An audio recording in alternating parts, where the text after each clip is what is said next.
Shaun Cassidy wanted to make the Hardy. Boys about police brutality, drug abuse, and real trauma. The network shut him down, so he smiled for the cameras and played the role everyone wanted. But in 1981, something broke inside him, had disappeared for 40 years. When he finally came back, he turned down $15 million to reboot the show. He said the scripts were too childish. Then fans started finding strange clues hidden in the original episodes. Shadows, newspaper clippings, signs of psychological damage. The question nobody asked until now, what was her ally trying to say? Shaun Cassidy was born on September 27, 1958 in Los Angeles.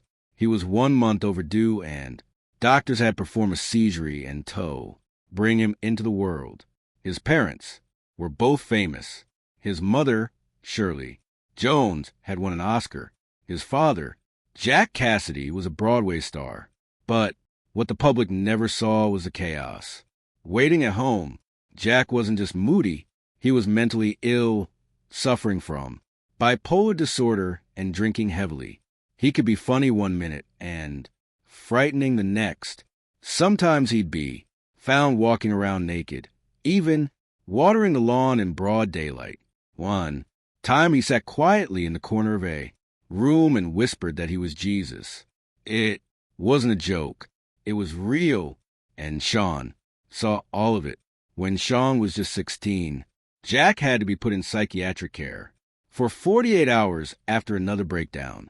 Shaun grew up with furniture being smashed, arguments that lasted all night, and the constant fear that something worse could happen.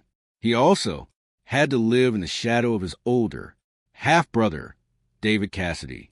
David was 8 years older and already a global sensation by the early 1970s.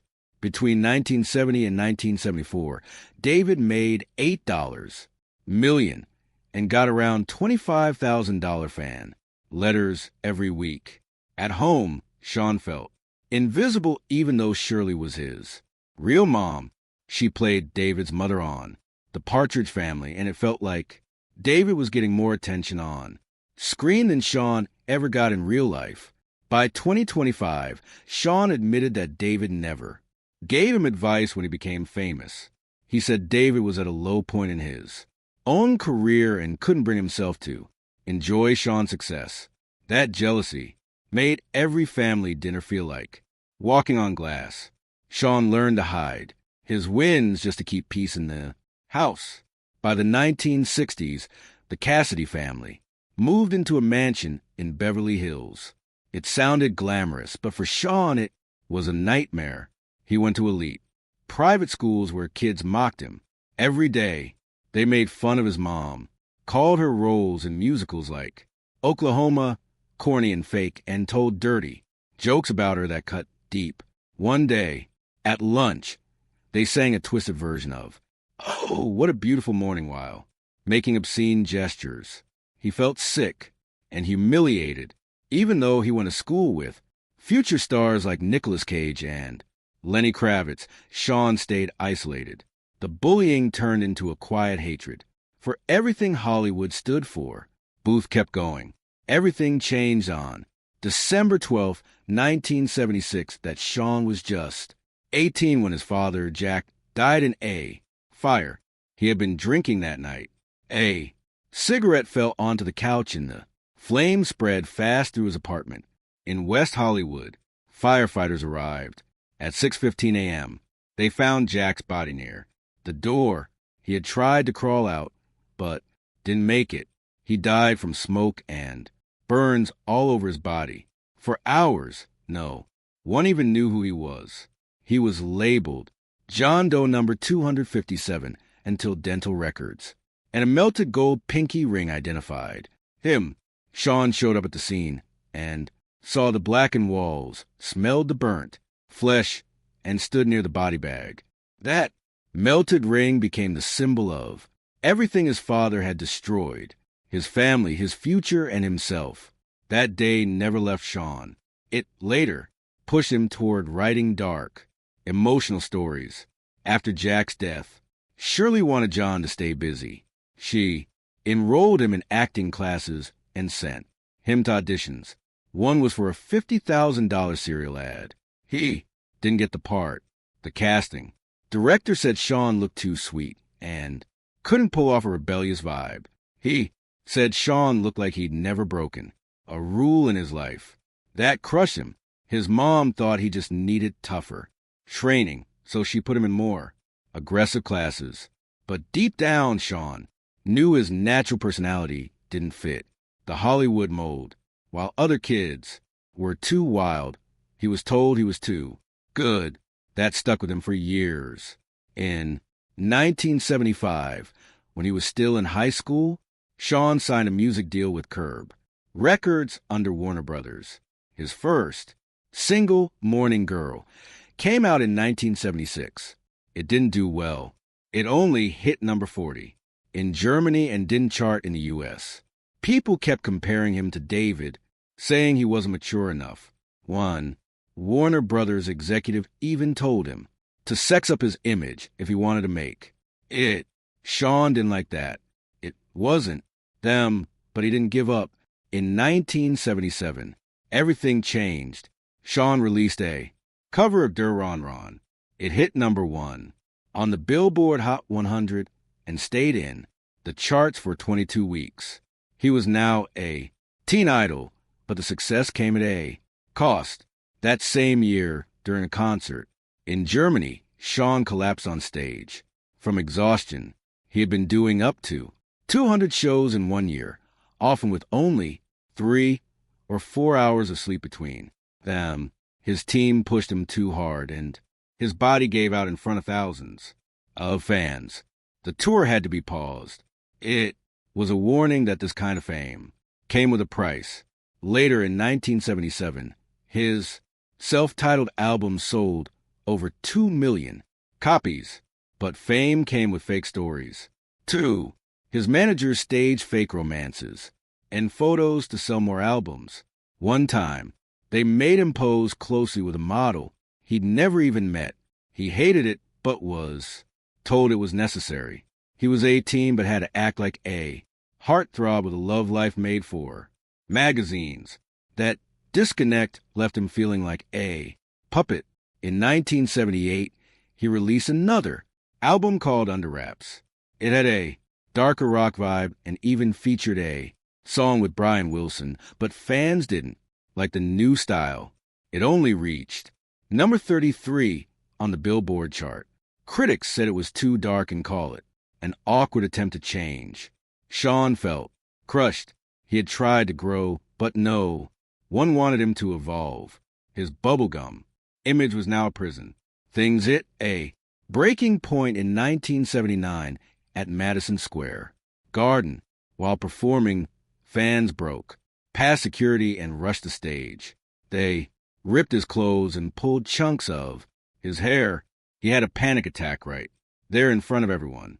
Scratches covered his arms. After the show, he started getting death threats, letters that named his home address and mentioned his family. That moment made him think seriously about quitting music. Shaun also tried acting. In 1976, he starred in a film called Born of Water, playing a boy struggling with his father's religious beliefs. It was a serious role and different from what teen idols usually did. He played someone torn between love and fear of strict religion. It showed he wanted to do more than just sing. In 1979, he starred in another film like Normal, people about two mentally challenged adults trying to marry. He acted alongside Linda Pearl, and their performance got strong praise. It helped shine light on disability rights at a time when no one talked about it. During 1978 and 1979, he was everywhere, especially on Tiger Beat magazine covers. Those photos made him look innocent and perfect, even though magazines didn't use. He even suggested an episode about teen alcoholism, but the network shut that down without thinking twice.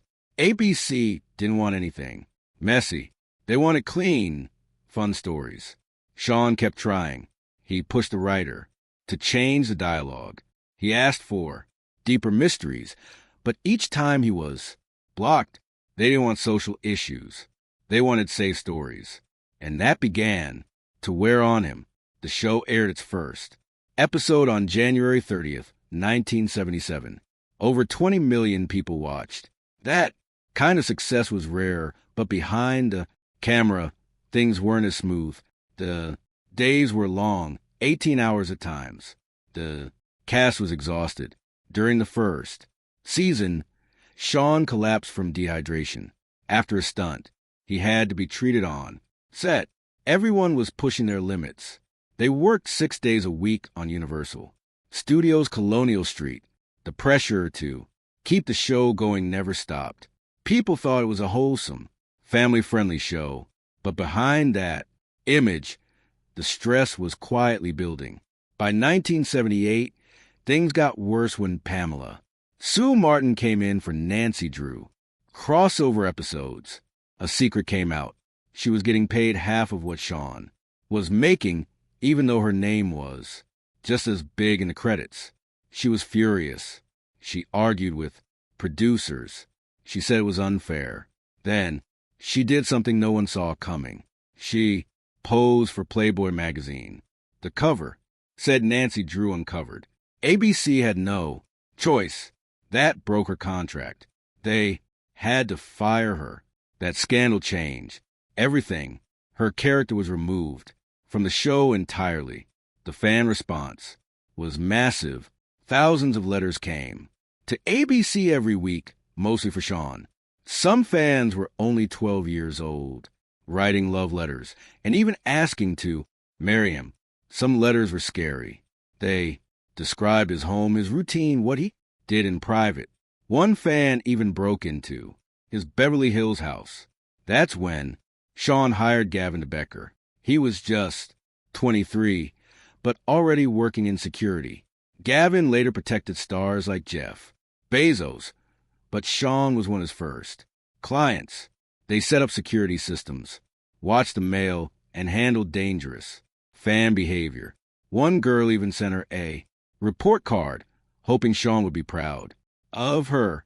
By 1979, the Hardy Boys still hadn't won any big awards. That year, the Emmys gave it just 3 technical nominations. People inside the industry later said it was on purpose. Fade and take teen shows seriously. Shaun kept asking for deeper stories. Things like drug abuse, teen pregnancy, and police problems. But the producers sighed no time. They were more focused on keeping advertisers happy than letting Shaun grow as an actor. It was clear his vision didn't match theirs. So by the end of 1978, he started thinking about moving away from acting. He wanted more control. He wanted to write to produce, to finally explore the side of himself that was always hidden. The second season didn't go well. Let us know in the comments.